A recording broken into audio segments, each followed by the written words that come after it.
Hai, saya Suratman. Kali ini saya mau menceritakan rangkuman film lawas Hongkong lagi berjudul My Flying Wife. Film yang dibintangi oleh Sammo Hung ini berkisah tentang seorang bos geng yang bisnisnya diteror oleh makhluk gaib akibat proses reinkarnasinya yang tak sengaja diganggu oleh si bos geng. Wah, kira-kira seperti apa ya keseruan kisahnya? Maka dari itulah simak video ini sampai akhir dan tentu saja selamat menyaksikan. Mohon perhatian, pintu teater 1 susah dibuka.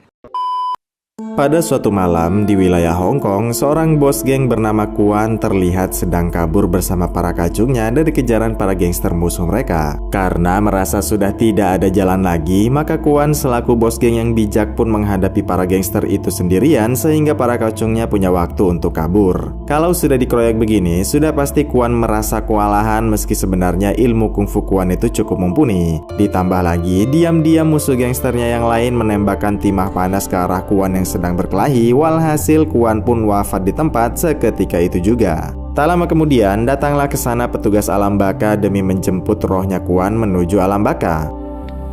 Trần宇坤，夠鐘啦，起身！起身啊，賴死啊！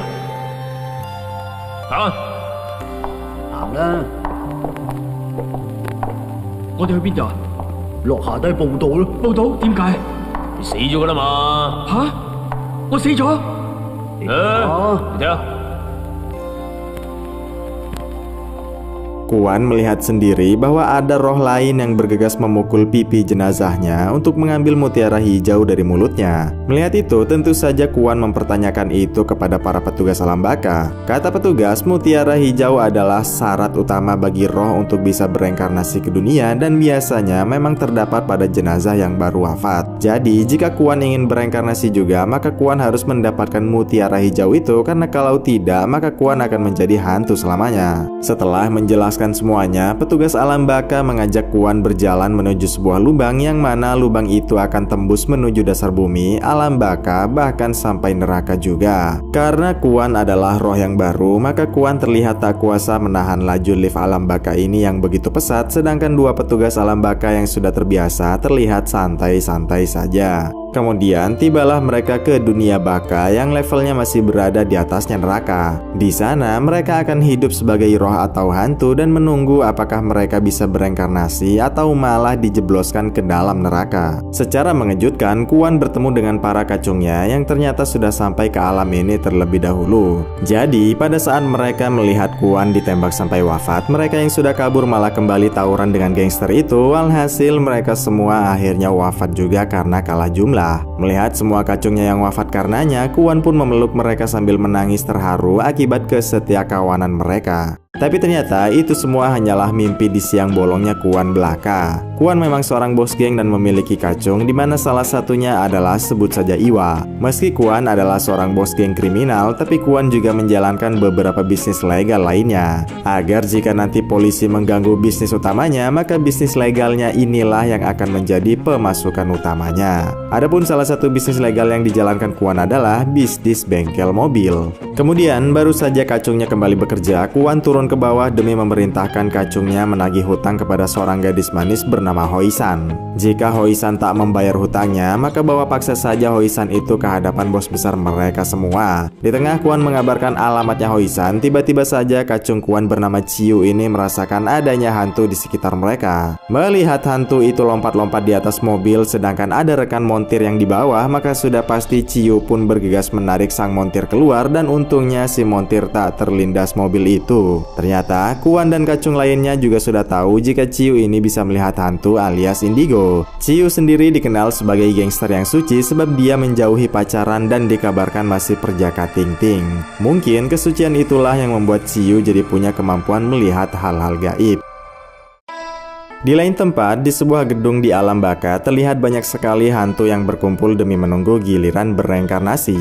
Di antara banyaknya hantu yang mengantri, ada seorang hantu bocil bernama Lai Chai dan kebetulan punya seorang ibu bernama Siu Hung dan terlihat masih muda serta berparas cantik. Siu Hung sendiri punya pacar bernama Siu Sa yang terlihat kaya raya karena memang keluarganya Siu Sa yang masih hidup seringkali membakarkan uang dan rumah untuk Siu Sa. Tak lama kemudian, datanglah ke sana seorang petugas khusus mengurusi perihal reinkarnasi reinkarnasi, sebut saja Fuyon. Melihat si manis Siuhung yang ada di antrian ini juga, maka Fuyon bertanya mengapa Siuhung masih belum reinkarnasi juga. Siuhung mengaku tak tega meninggalkan Lai Chai sendirian di sini, makanya Siuhung ingin jika Lai Chai duluan saja yang berreinkarnasi. Mendengar itu, Fuyon menyuruh Siuhung berreinkarnasi saja dan berjanji akan mengurusi Lai Chai. Sebab jika Siuhung menunda reinkarnasinya padahal sudah ada calon jenazah untuknya, maka Fuyonlah yang akan kena marah oleh atasannya nantinya. Di tengah tawar-menawar yang cukup alot, Siusa meminta Fuyon untuk memberi kesempatan kepada Lai Chai. Sudah pasti Fuyon tak bisa seenaknya melawan sistem, sebab bagaimanapun Fuyon ini hanyalah petugas saja. Karena Fuyon dianggap terlalu kaku dalam menjalankan tugasnya, maka Siusa pun mengajak Fuyon mengobrol di pojokan secara empat mata agar obrolan mereka berdua tidak didengar oleh hantu yang lain. Sebagai mantan gangster yang kaya raya, Siusa membujuk Fuyon memudahkan reinkarnasi Lai Chai anak pacarnya, dan sebagai gantinya Siusa memberikan segepok uang kepada Fuyon. Setelah uangnya Siusa diterima, Fuyon pun bersedia memberikan antrian jenazah terbaru kepada Lai Chai yang sebenarnya masih lama antriannya. Adapun calon jenazah untuk Lai Chai adalah seorang wanita yang ditakdirkan wafat melompat dari rusun tepat jam 12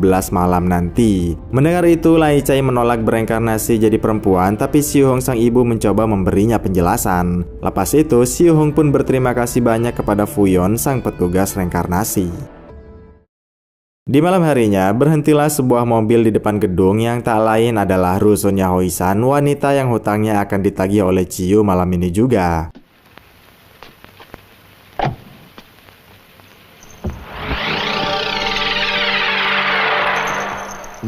又見埋啲嗱喳嘢。羅海山喺邊度啊？揾佢咩事啊？追佢還錢咯。個死妹定係天台啊！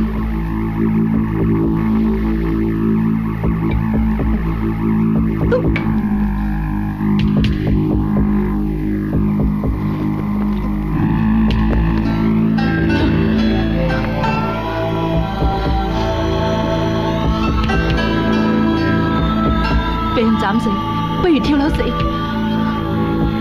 拉仔啊，時間差唔多噶啦，我哋落下邊等佢。啊！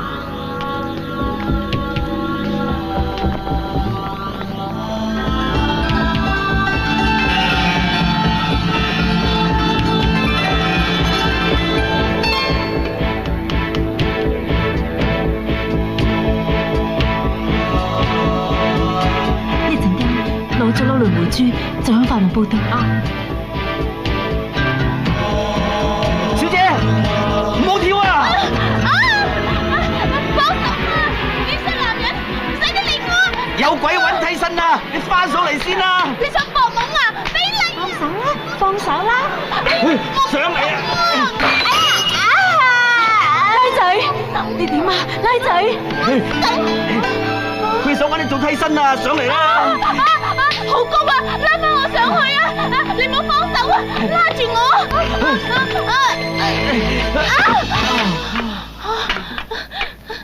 放手啊！小姐，我冇心㗎，衰男人啊！你咪羅海山。拉仔，娘親而家點啊？娘親要分數。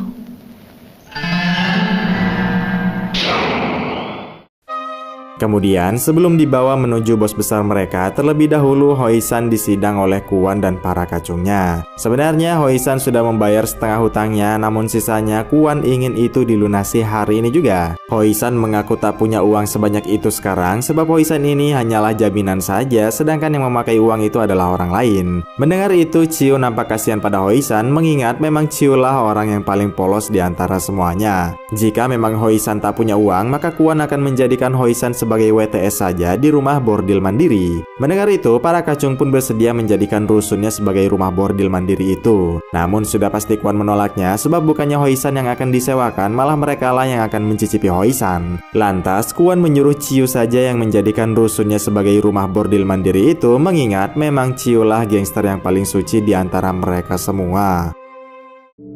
Singkat kisah, dibawalah Hoisan ke rusunnya Ciu. Sesuai dengan arahan Kuan bosnya, Ciu pun membiarkan satu kamar tidur sempitnya menjadi kamarnya Hoisan, dan di situ pula lah nantinya Hoisan akan melayani tamu yang datang.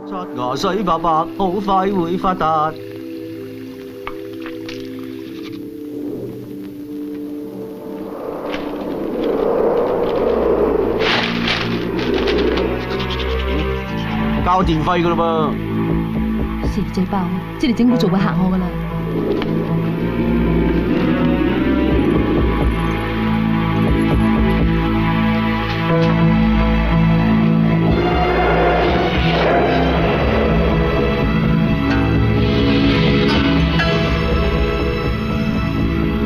大鑊，你翻幾日冇淋水？條女都算邪啦，一嚟到就搞成間烏燈黑火。呢個爛倒妹啊，強姦你睇得我咁 cheap， 我揸住幾嚿水去廟街啊，大把女人爭住撲埋你啊，使強姦你？哇！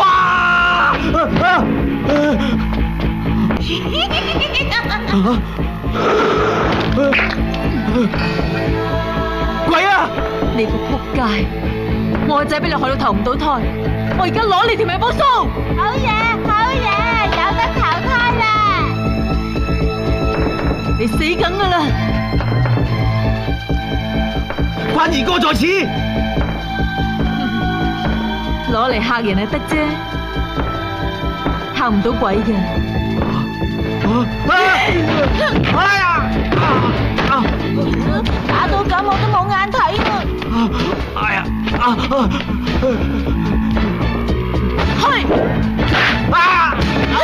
哎呀！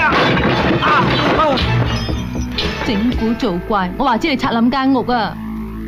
我警告你啊，你唔好入嚟啊，唔係我同你死過！你唔好過嚟啊！啊！唔好過嚟啊！我過嚟又點啊？過嚟啊！啊！哎呀！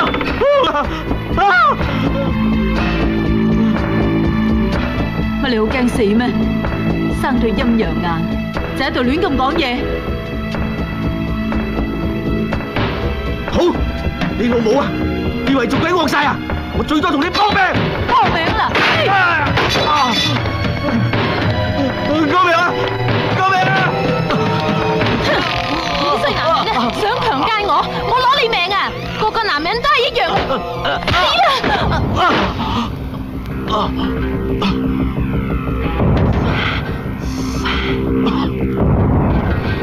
我請你食香啊！救命啊！開門啦！開門啦，八婆！有鬼啊！救命啊！當我白痴噶，想喐我，搵個好啲嘅藉口啦！戇居！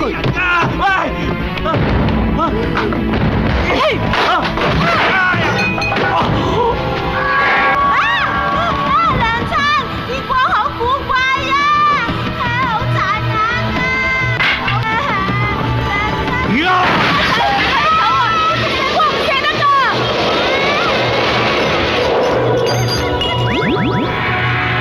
我實翻嚟揾你嘅。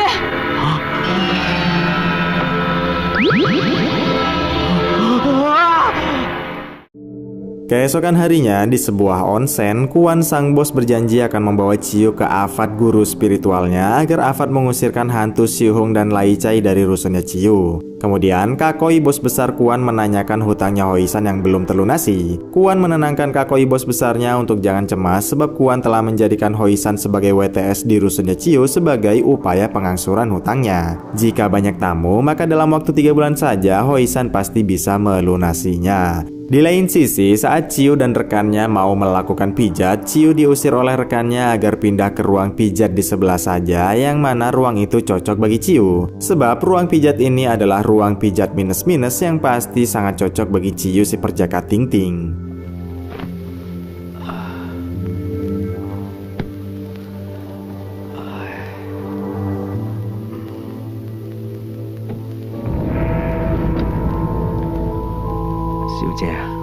唔使踩背啦，同我撳下得噶啦。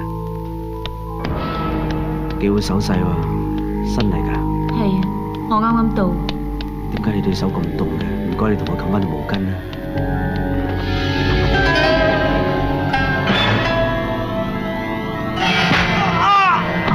拉仔，上佢身！大鑊，阿超啊！大佬，阿超好似有事喎。我就係無面超人啊！嘿，超你做咩啊？哇！梁生好玩嘅。阿超，你把聲咁嘅？大佬啊，佢好似上咗身喎。定啲嚟，定啲嚟。喂，哎呀，大佬做乜請佢？唔關你事。哎呀，呢隻見聲唔見人噶。大佬你要頂住啊！係啊係啊。咩唔關我事啊？我係阿超嘅大佬，有咩事就揾我啊！阿超，我哋走。唔准動我仔！大佬啊，我去拖馬。喂，你黐噶？我哋同鬼嘈啊，點樣拖馬？咁點啊？大佬啊，不如報警啊！我哋同差佬好翻咩？當我冇講過啊！大佬啊，你又有咩藉口？我好驚啊！呢個理由都啱，不過都係唔准走。梁生好嘢。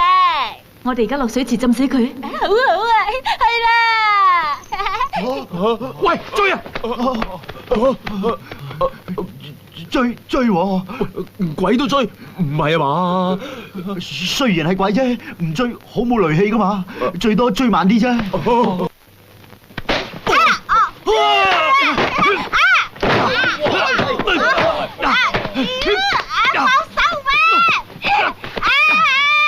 好喐啊！我夠力。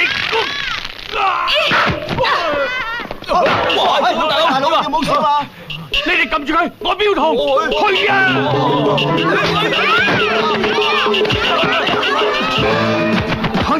師公扶持。哎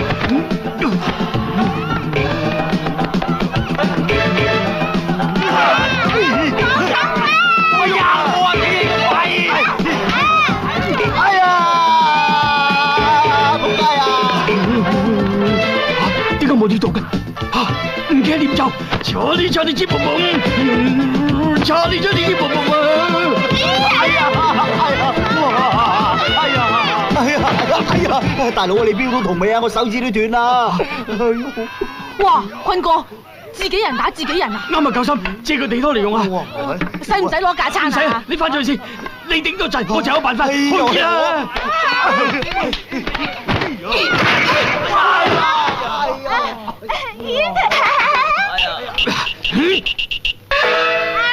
妖怪啊！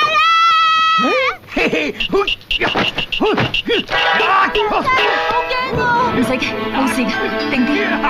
佢甩褲啊！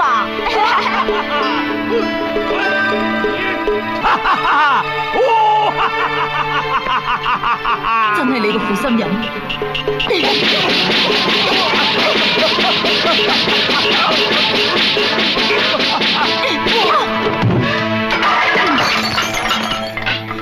拉仔，我哋去水池，走。要你我打，哪裏有蟲？梁春，邊個嚟㗎？關神爺。快走！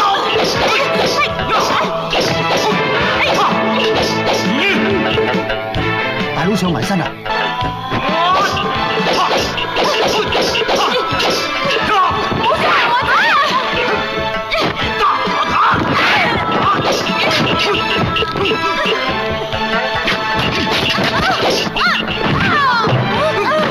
梁生，你嚇我梁生，我同你幫拖。拉仔，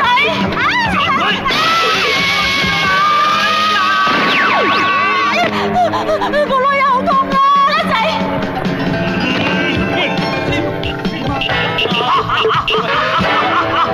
大佬你冇事啊嘛？嗱，阿小係走去邊度揾走啊？嗱，阿小嚟啊！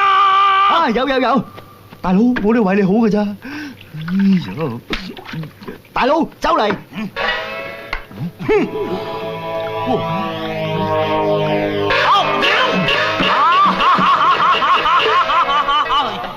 喂，大佬你冇事啊？大佬，你好威啊！係啊，你打2隻鬼啊？係咩？係啊，鹹地嘅。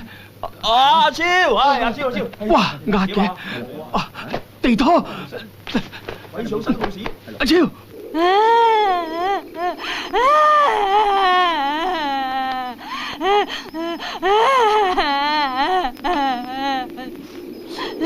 梁真，我屁屁好痛啊！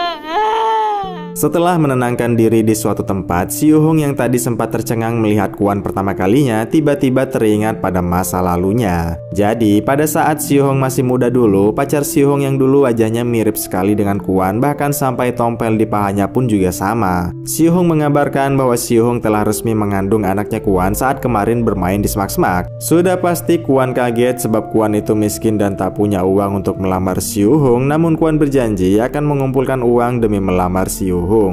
Beberapa bulan kemudian, kehamilan Siu Hong di luar nikah pun akhirnya terendus juga oleh warga. Walhasil, Siu Hong pun dijatuhi hukuman wafat karena hamil di luar nikah itu dipercaya akan mendatangkan kesialan bagi seluruh warga desa.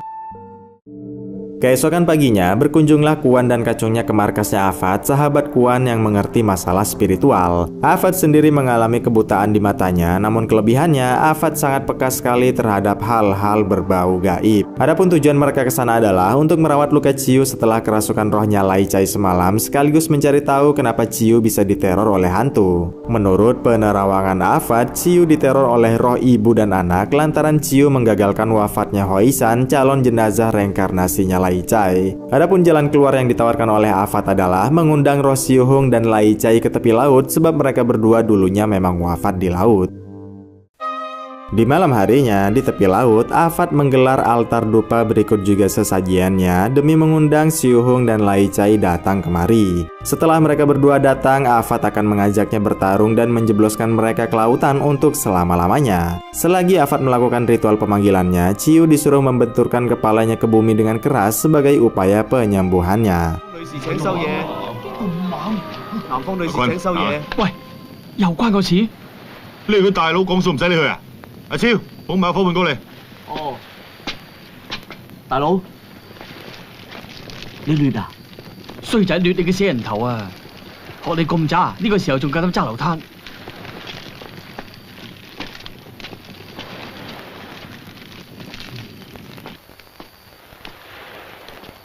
唉，擺和頭酒。點擺啊？唔搞錯啊！做咗人10幾年大佬唔識擺。同人擺得多啫，同鬼未試過啊！唉，一樣啫，擺啦。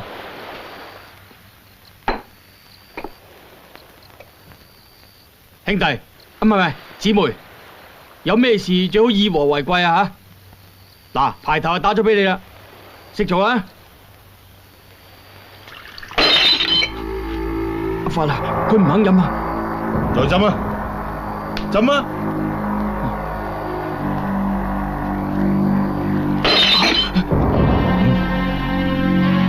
俾面，好，就打到你魂飛魄散。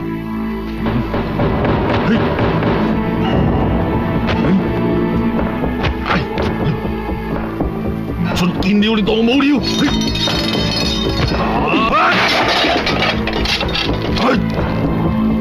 喂，見到單聲啦，仲未有料嚟喎。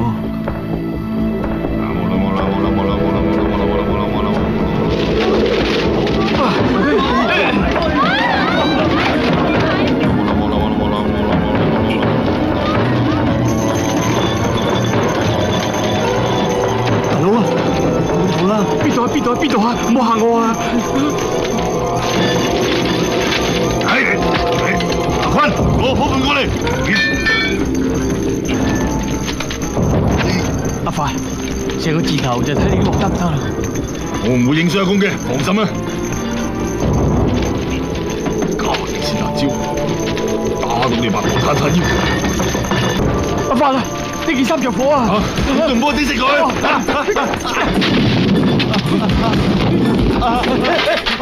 睇住啊，發哥，你條鏈着火啊！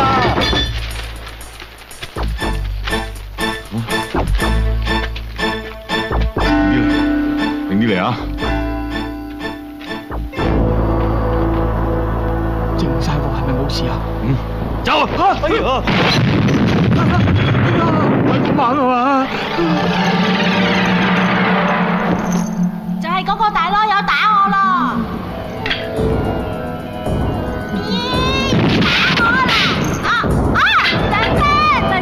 我嚇親嘛！大佬，頭先個鬼仔想打你囉柚啊！真㗎！你不自量力！好，發火叔父料當楊姑啊！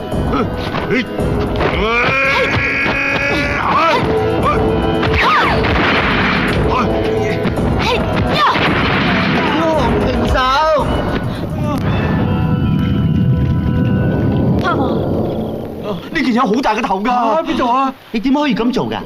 你知唔知你犯咗天條啊？佢而家犯咗泄漏天機啦！咁你都唔可以私自執法，你即刻跟我走。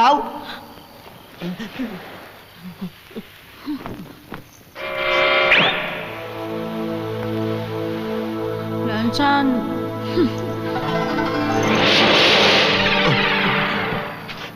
走咗啦，大佬吓，走咗啦。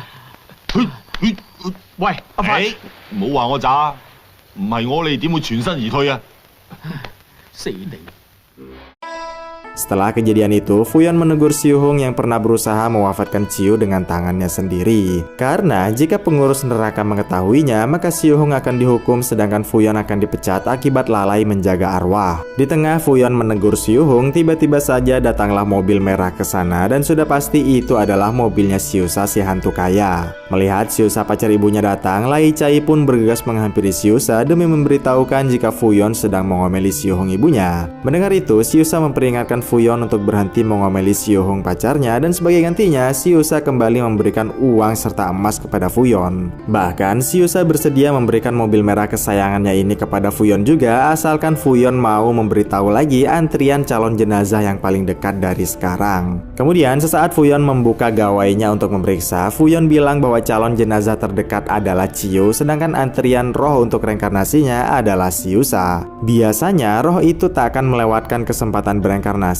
karena kalau menundanya bisa-bisa hak reinkarnasinya akan dicabut seperti Siu Hung yang telah berulang kali menunda reinkarnasinya demi Lai Chai. Namun karena Siusa cinta kepada Siu Hung, maka Siusa bersedia memberikan jatah reinkarnasinya pada Lai Chai sedangkan Siusa akan menunggu tahun depan. Siu Hung yang sungkan sebenarnya menolak penawaran itu karena Siusa sudah terlalu baik kepadanya selama ini. Tapi Siusa tetap bersedia menunda reinkarnasinya, lagi pula Siusa jadi bisa lebih lama bertemu dengan Siu Hung. Lalu sesaat Siusa mengucapkan selamat pada anaknya Siu Hung atas reinkarnasinya, Lai Chai malah berkisah bahwa tadi mereka sempat bertemu dengan ayahnya Lai Chai. Mendengar itu sudah pasti Siusa kaget karena sebelumnya Siu Hung memang pernah mengisahkan betapa jahatnya mantan suaminya itu. Tak cuma kaget, Siusa juga menugaskan kacungnya untuk memeriksa berkas riwayat reinkarnasinya Kuan.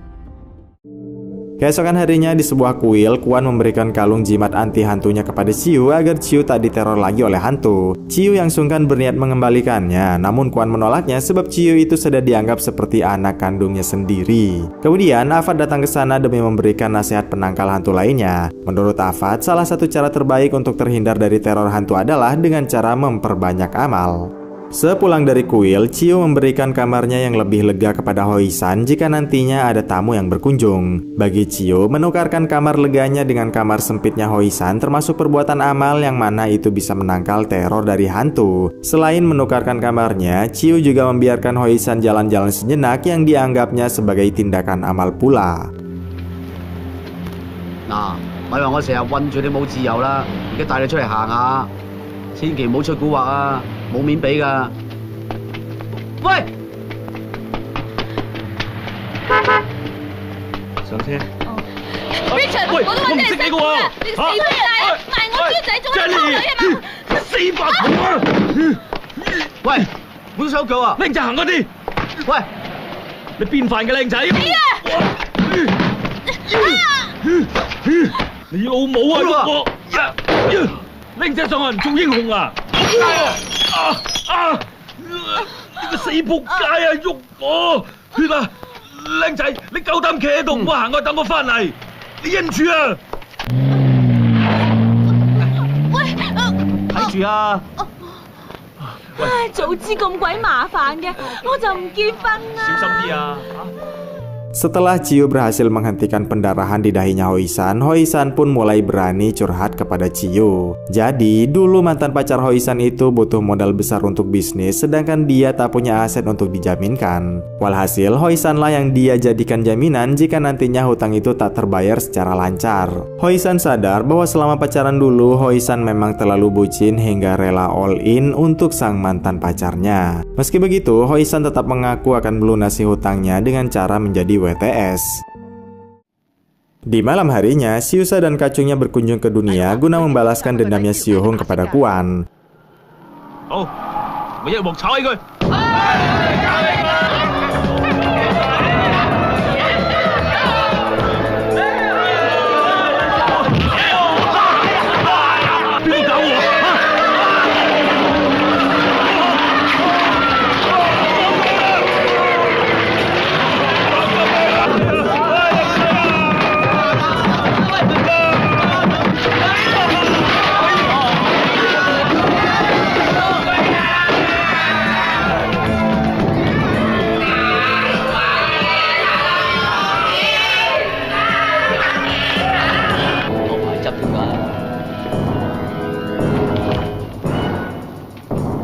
佬咧？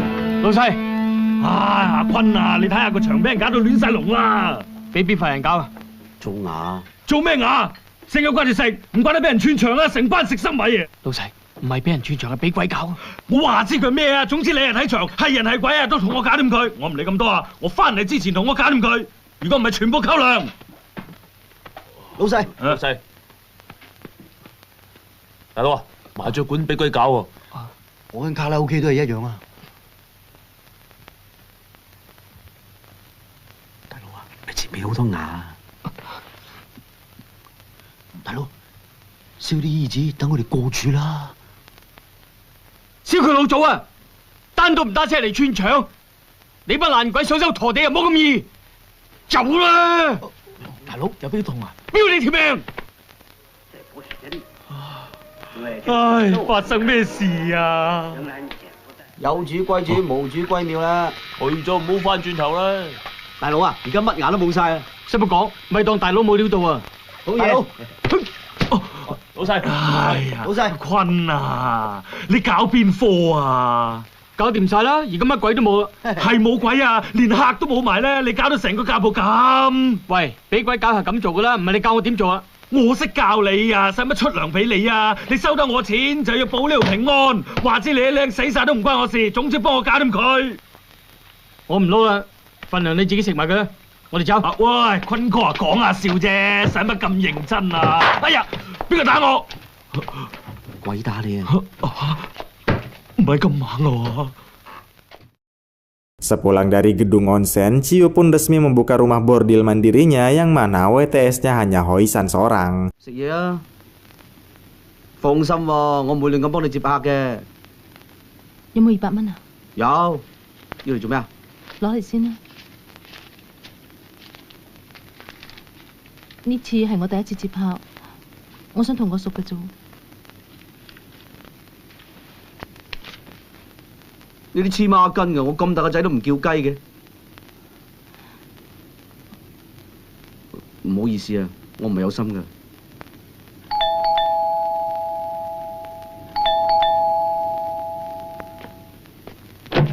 揾邊個啊？燒11娘啊嘛！開門啦！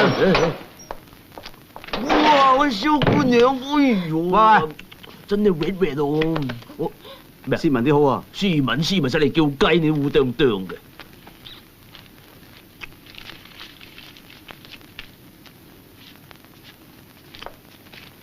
喂，2嚿啊，揸住啦。喂，咩料啊？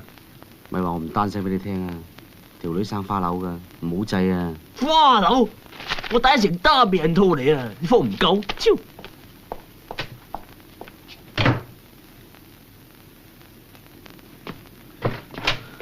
阿婆，喂，做咩喂？出去！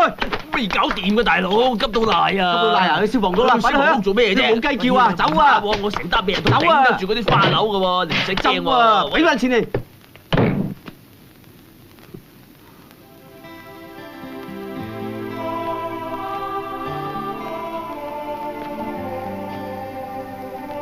你點向你大佬交代？我試下同佢商量下。 冇事嘅喎，佢份人好講道理嘅，佢知道你俾人呃實同情你嘅。 Keesokan harinya, sesuai janji, Ciu berniat menghampiri Kuan bosnya untuk meminta keringanan atas pelunasan hutangnya Hoisan. Sebelum menemuinya, Iwa memberitahu Ciu jika suasana hati Kuan sedang buruk setelah semalam beberapa tempat bisnisnya dikacaukan oleh hantu. 大佬，做咩帶條女周圍走啊？唔使做咩？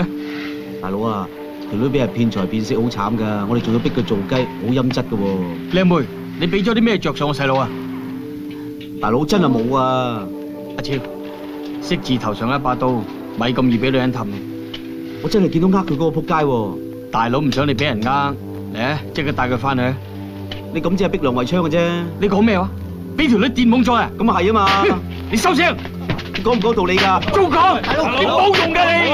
你屎忽生喺路㗎！超啊！嚇你天真，我冇陪你蠢啊！走啊！超走啦！放手啊！走啊！做嘢！超哥， Di malam harinya, Chiu menghabiskan banyak miras kaleng setelah tadi siang ditampar oleh Kuan. Lantas, Hoi-san menyuruh Chiu berhenti jadi gangster saja karena bagi Hoi-san, Chiu itu terlalu baik untuk menjadi gangster. Tapi Chiu menolaknya sebab Kuan itu sangat baik kepadanya, bahkan kalung anti hantunya saja dipinjamkan kepadanya.走啊，我唔使你陪。仲唔走？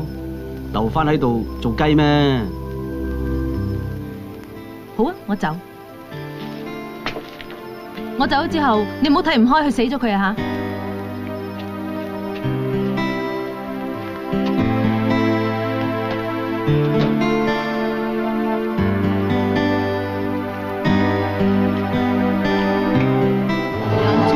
仲要等幾耐啊？我好肚餓啊！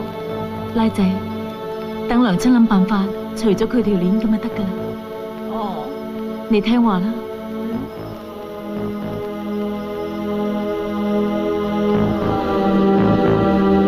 拉仔，我有辦法啦。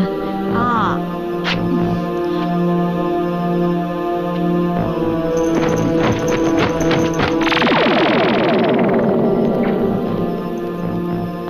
埋去除咗佢條鏈。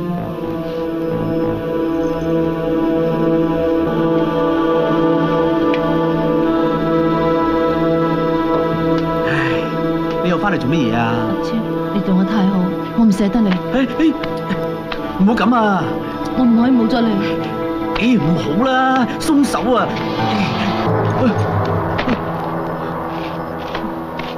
你俾翻條鏈我啊！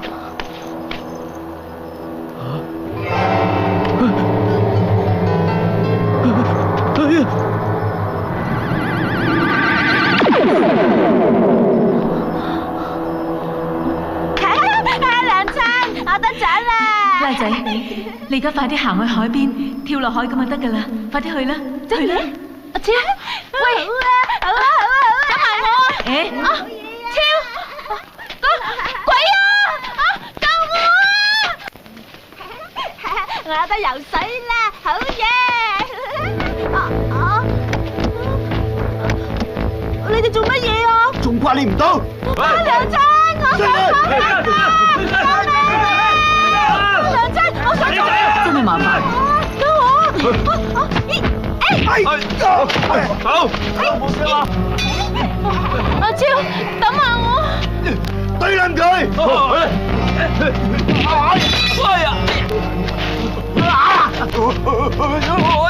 呀！哎呀！走！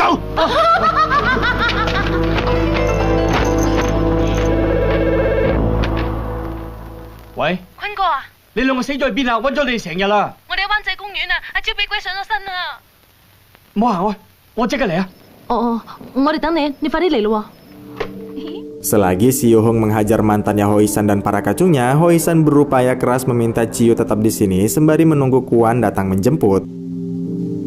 Singkat kisah, Lai Chai dipukul sampai pingsan kemudian diikat di sebuah kursi agar tidak banyak bergerak saat nanti siuman. Sedangkan Afat menyiapkan ritual khusus guna membuka mata batinnya Kuan dan juga Iwa, kacung terkuatnya Kuan. Sebab Afat mengaku tak bisa mengatasi Si Hong sendirian jika nanti dia benar-benar datang ke markasnya.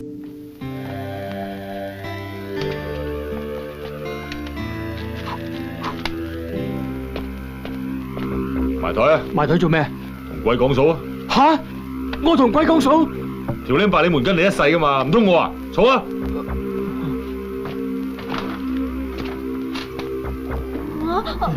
娘親，快啲救我啊！娘親，救我啊！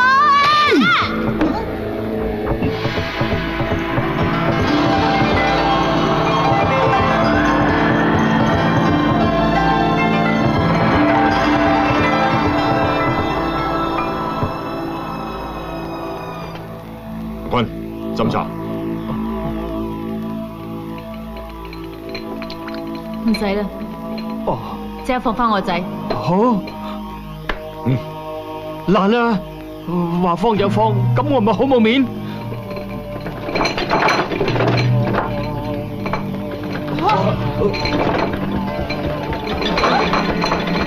喂，你哋唔使驚啊！我哋搭馬落去，佢吹我哋唔脹啊！你人多咩？我都識拖馬嘅。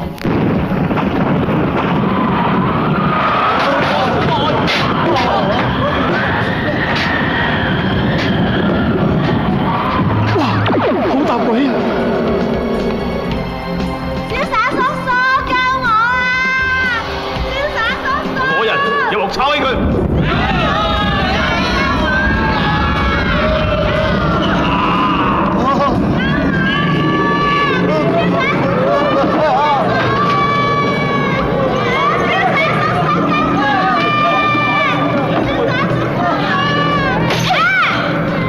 你哋唔使驚，快啲圍住阿超，用啲精氣對抗佢哋，佢哋攞咁多人㗎。搭架生，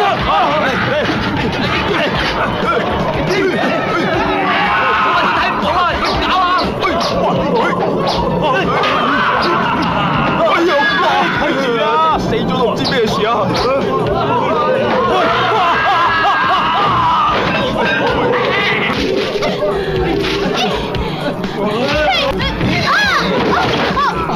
冇用，定啲嚟！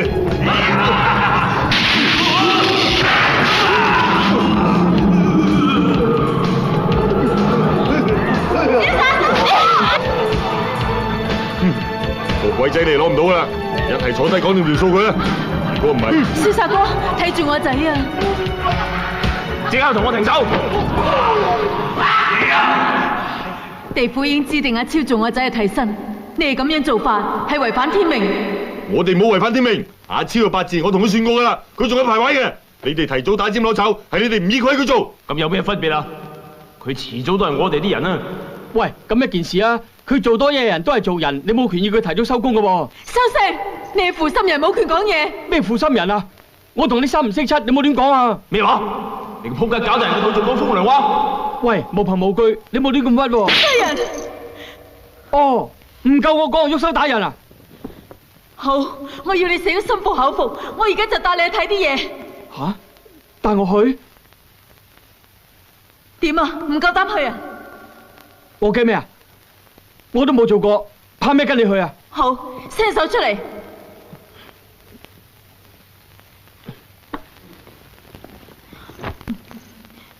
子豪，我陪你去。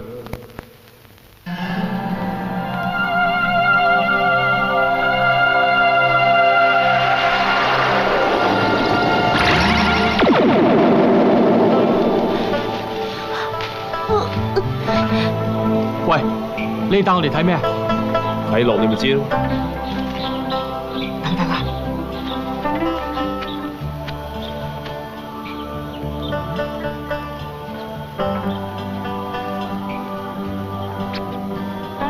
出得嚟啦！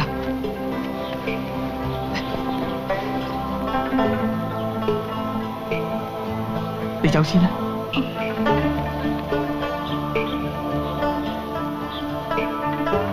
睇咩啊？唔好俾人發覺啊！走啊！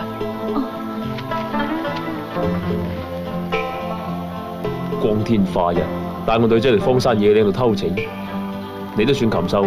都話明偷情啊嘛，梗要爭取時間噶啦，嚇！賤格！仲有嘢你睇啊！行啦！小紅，你好講咯喎，邊個係奸夫啊？我唔講，講出嚟真係害死佢啫。你唔講啦嘛？唔講我拉佢出去浸豬籠。冇啊！冇！夫人，你放過我啦！冇啊！救命啊！救命啊！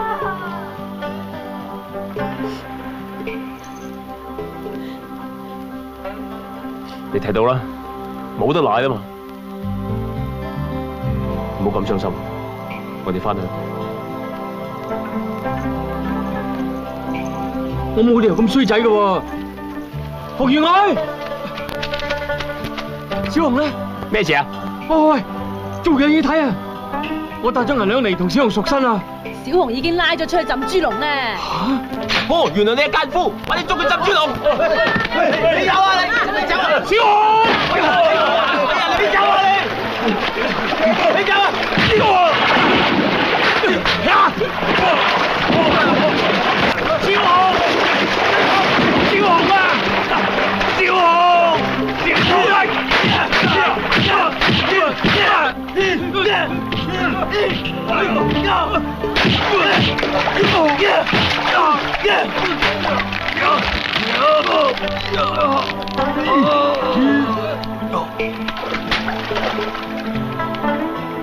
原來我哋兩個都死得咁慘。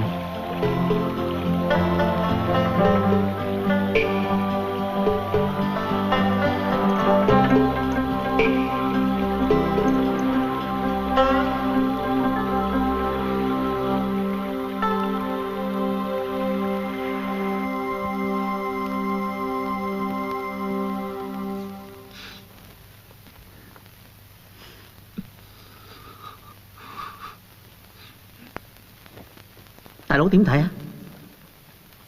冇問題，走。哦。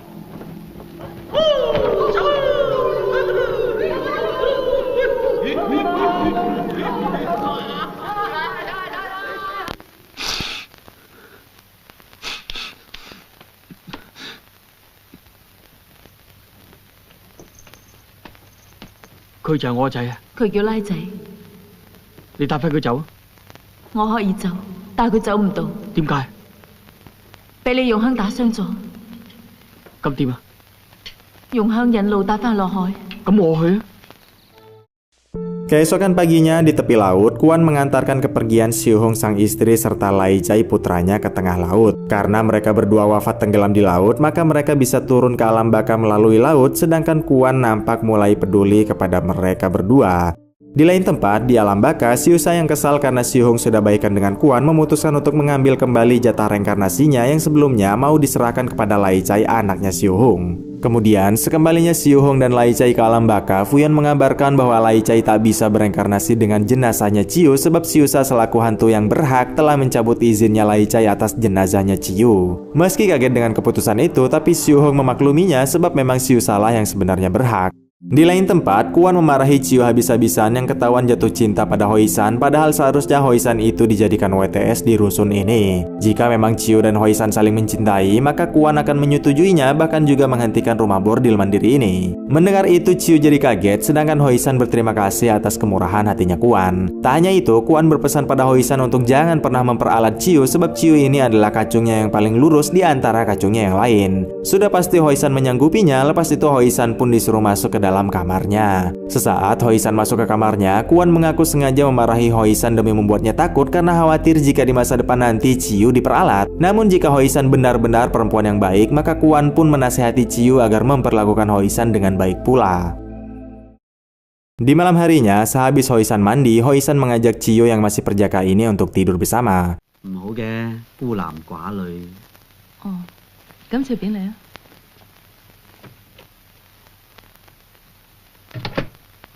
扮咩紳士？叫多聲都唔怕死啦！有鬼啊！阿超，救我啊！阿生，有鬼啊！唔使驚，唔使驚，有我喺度，唔使驚嚇。冇啊，邊有鬼啫？有啊有啊！邊度啊？有咧！邊度啊？我真係見到有鬼㗎！邊度啫？咪你隻鹹濕鬼咯！ 我唔想當你係福頭，要你喺大佬面前食死貓。你估我唔怕俾你大佬打跛我隻腳㗎？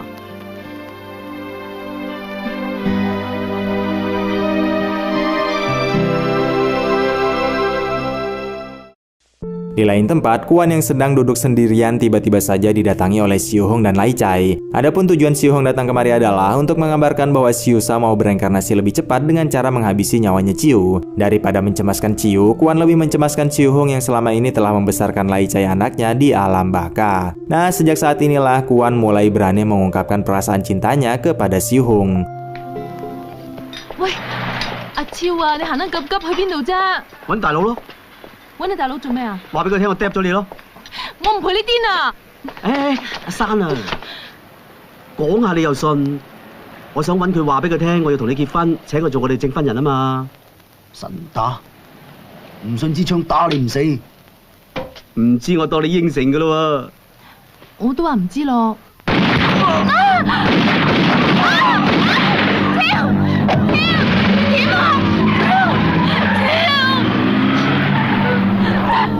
唔該你哋快啲去報警啊！唔該你哋啊！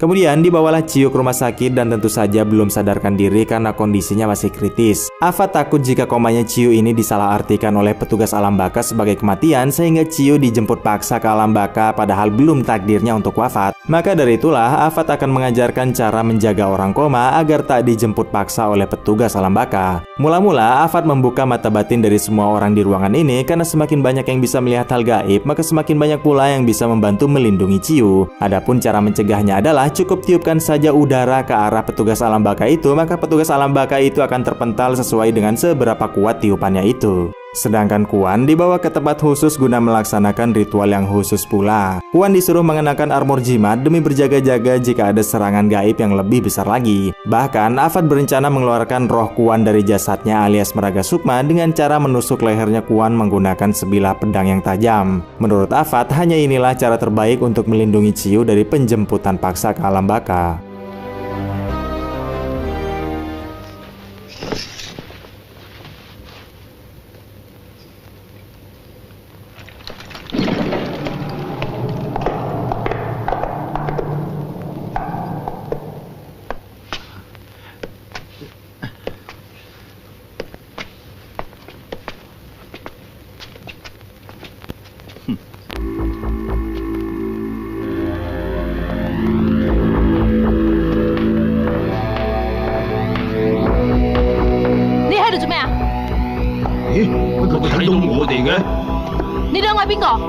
我係牛先生，我係馬先生，你唔好阻差辦公啊！行開！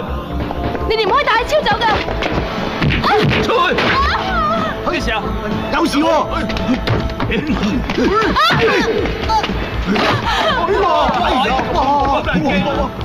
佢哋又睇到我哋嘅，你哋四個唔好阻差收工啊！上啊！出去！你上啊！喂，唔使驚我哋嘅，吹佢啦，吹佢啦！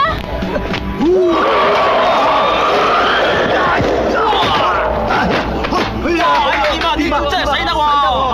咁而家點啊？橫掂你有時間同佢哋玩下。我而家幫你離魂，千祈唔好喐啊！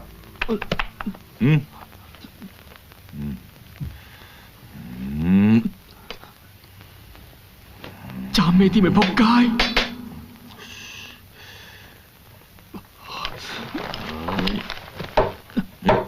喂，走咗去邊啫？翻嚟啊！叫咗你唔好喐啊！我冇氣啊！你哋唔好停啊！阿超條命喺你哋手噶，喂，唔好停啊，繼續吹啦！喂，吹啊！唔好再玩啦，時間差唔多啦。好啦，咁我哋而家開工。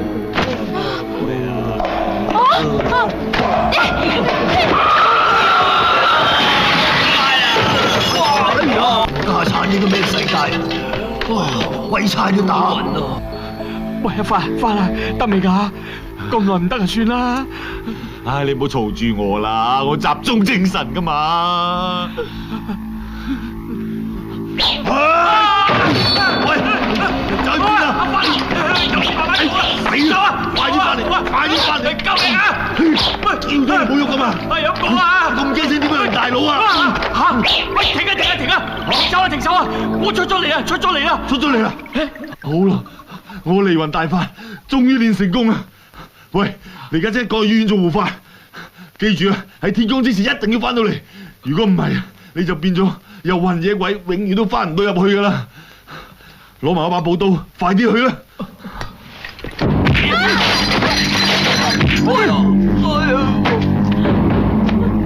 做嘢！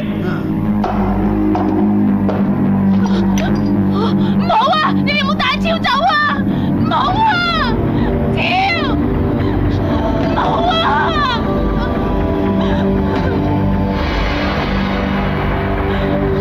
超，夠鐘行啊！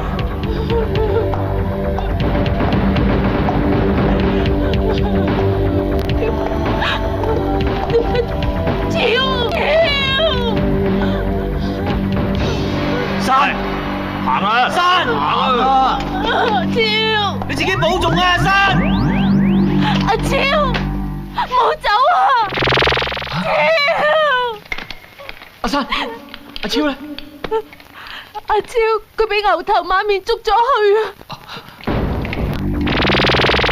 超，大佬，救我啊！你咪救啊！大佬，唔使理佢喎。哎呀！司明仔出架撐，我哋現形打正佢。死就死啊！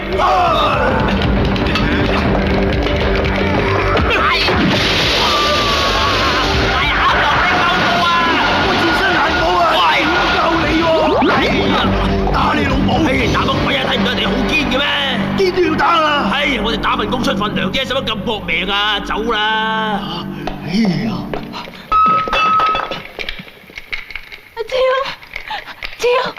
阿超，快啲翻入去真西度啊！嚟！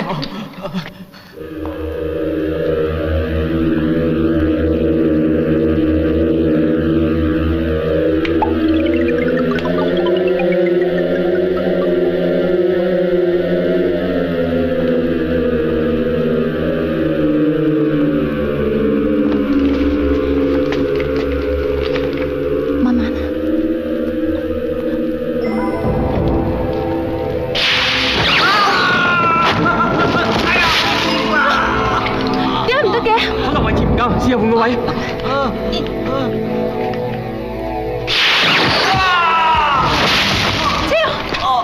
超，點解會咁樣嘅？冇理由㗎。爹哋，拉仔，做咩事啊？娘親叫我嚟話俾你知，瀟灑叔叔攞咗阿超粒輪迴珠去投胎啦。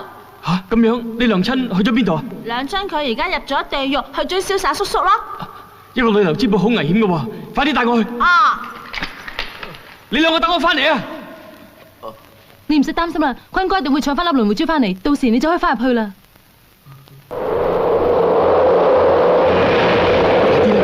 快啲啦！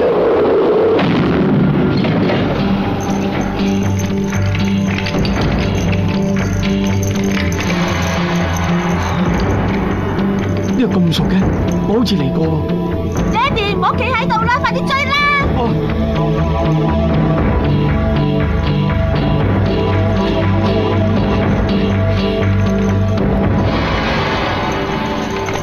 呢度係邊度嚟㗎？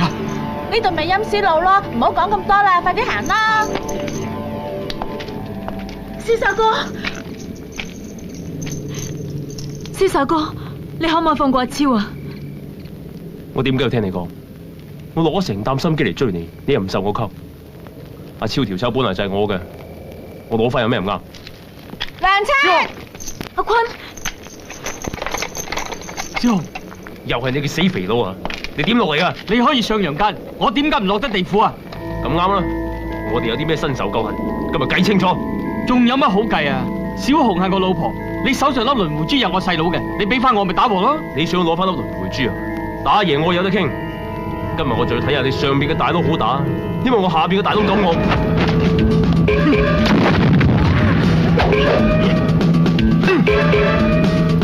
你小心啲啊！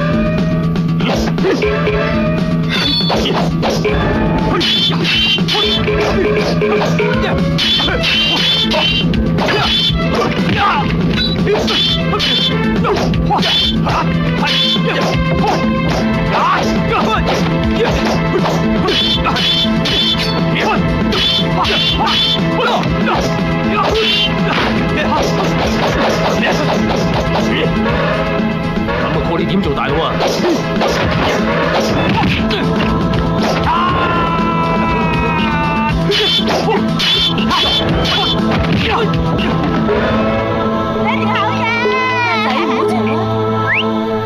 我哋上邊做大佬唔係得把口講嘅。點解？你好串啊！不過你玩完啊！我嘅曉啊！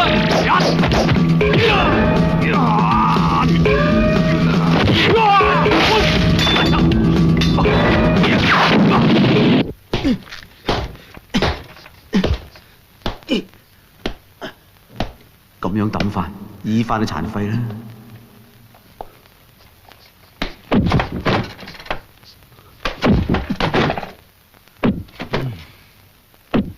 唉，冇啦，阿生。如果我救唔翻嘅，你揾個第二個男人啦，千祈大眼識人。你唔好咁講啦，唔會噶，你一定冇事噶，坤哥佢一定翻嚟噶吓。你唔會有事噶。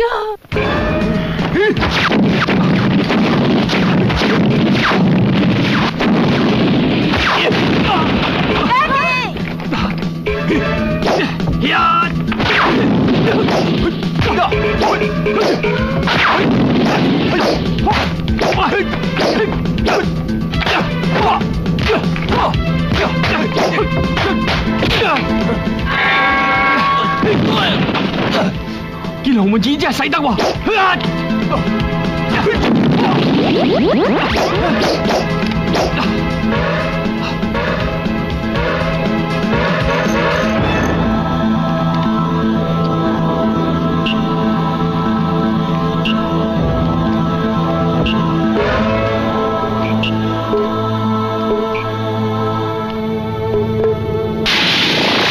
睇你個頭硬定我掌硬！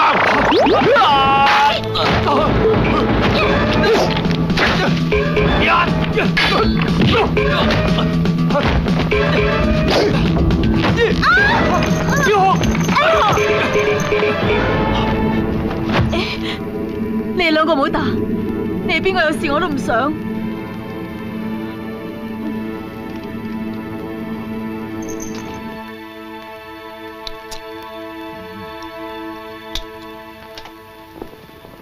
唉，去咗咁耐，點解仲未翻嘅咧？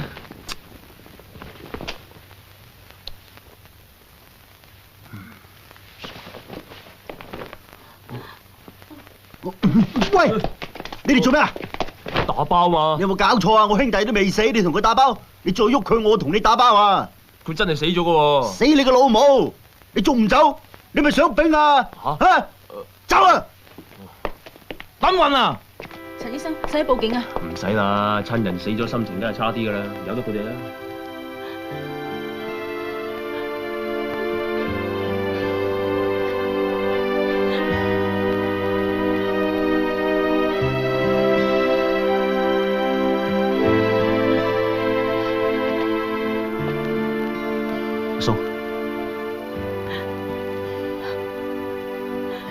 阿超，哦，大佬，冇事啦，同你攞翻粒雷狐珠啊！阿超，你跟我嚟啊！哇，大佬好嘢喎，好嘢喎！大佬梗係好嘢啦，唔係點做你大佬啊？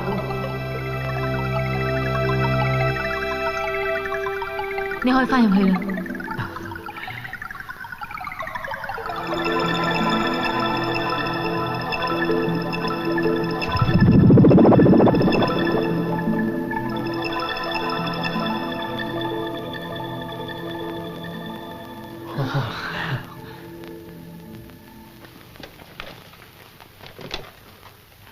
唔該晒，阿超，你冇事啦？冇事啦，大佬，唔該你啊！鬼叫我做大佬咩？嗱，你哋聽住啊！大佬去咗之後，有咩事嘅就靠自己啦。大佬，咩意思啊？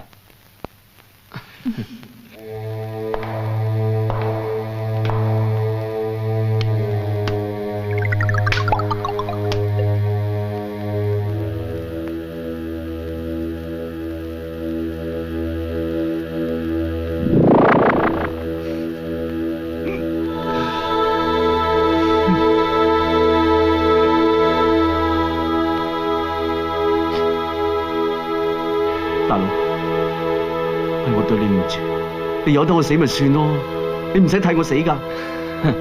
你哋喊得咁凄涼做咩啊？大佬一家團聚，你哋唔開心咩？開心，不過你唔好以為我為咗救你犧牲自己，我冇咁偉大，我只不過唔想我老婆一個喺下邊抽住拉仔咁辛苦，落去盡翻係做老公同埋老豆嘅責任啫。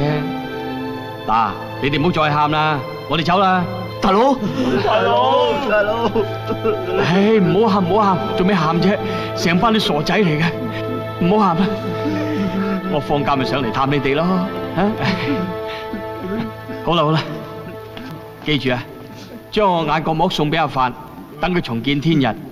仲有啊，將我心肝脾肺腎全部捐晒出去，橫掂都冇用，唔好嘥掉啊嘛，吓！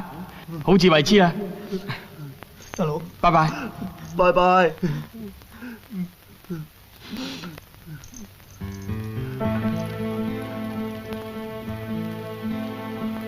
以後見到鬼唔好咁多口啦。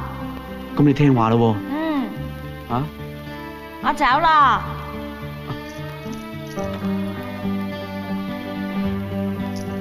拜拜，拜拜，各位拜拜。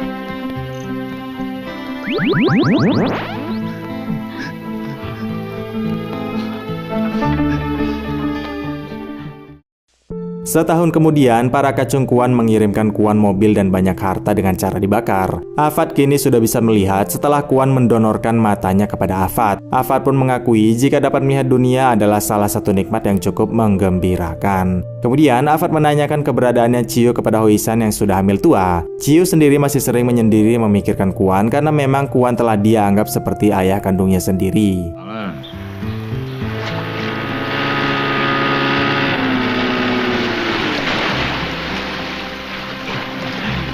大佬，唔好嚇親啲兄弟啊！你哋以後唔好輸咁多嘢落嚟啦。我而家樓都幾層，車都幾部，啲銀紙多到擺銀行收息都使唔晒。你自己儲翻啲錢，等 BB 出世仲好啦。我而家放長假去旅行啊！就係坐你燒俾我嗰隻遊艇去環遊世界啊！我走啦，拜拜。拜拜。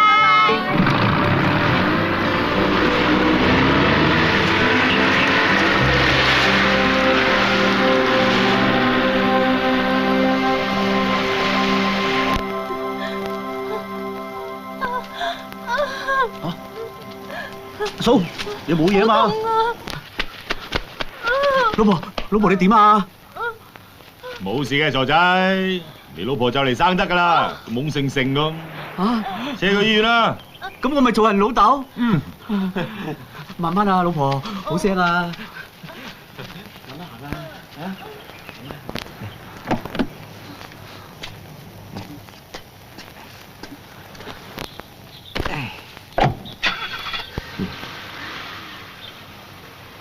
啊，唔係咁巧啊！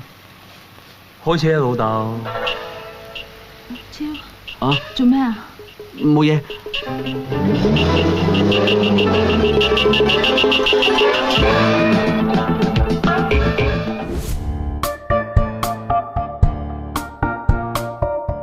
Ya itulah tadi akhir dari rangkuman film My Flying Wife. Bagaimana menurut juragan filmnya? Tolong bagi tahu saya di kolom komentar ya, nanti akan saya baca. Terima kasih telah menonton video ini sampai akhir dan jumpa lagi di video berikutnya. Dah.